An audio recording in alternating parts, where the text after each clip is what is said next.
Emozionata? No, neanche un po'?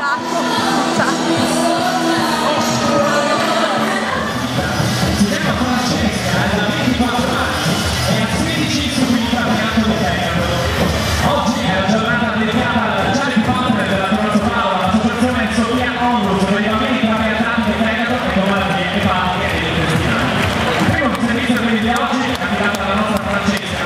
Adesso Francesca guarda gli occhi con salute, la sua presenza a Paola è segno di speranza per tutti coloro che oggi vivono gli stessi problemi ed è sconfitto grazie all'ottimo lavoro dei medici, alla sua tenacia e al lavoro della sua famiglia. Quindi oggi il primo servizio è per la nostra